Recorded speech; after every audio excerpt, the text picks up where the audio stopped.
কোনদিন কাবাঘরের সামনে গেলে বা কোন আত্মীয় স্বজন গেলে বলবেন, কাবাঘর দেখার সাথে সাথে প্রথম যখন কালো অংশটা চোখে পড়বে, যখন আপনি মসজিদে হেরমের গেট দিয়ে ঢুকবেন, যখন ওই Fahad Gate, King Fahad Gate আছে, যখন ঢুকবেন অনেক দূর থেকে কালো কালো কাবাঘরের একটু একটু দৃশ্য বেশি উঠবে চোখের সামনে।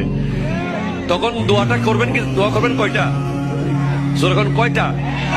একটা দোয়াই কবুল হবে দেখার সাথে সাথে। কাবা ঘর দেখার সাথে সাথে প্রথম যে দোয়াটা করবেন ওটা কবুল করবেন কে? এখন শিখে নেন, অনেক মানুষ জানেন না হিকমত। আপনি একটা দোয়া করবেন, একটাই শেষ, একটা সুযোগ পাবেন আপনি, কিন্তু আপনি এমন এক দোয়া করবেন যেন যতদিন ওখানে থাকেন প্রত্যেক দোয়া কবুল হয়ে যায়। এই হিকমতি দোয়াটা শিখে নেন। আপনি বলবেন, আল্লাহ আমি 10, 12, 15 যতদিন এখানে থাকবো, যতগুলো দোয়া করব সব কবুল করে নিয়েন।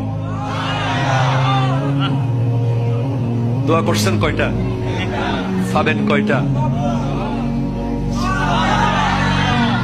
কাবা, কাবে কি রৌনক, কাবে কা মঞ্জর, আল্লাহু আকবার, আল্লাহু আকবার।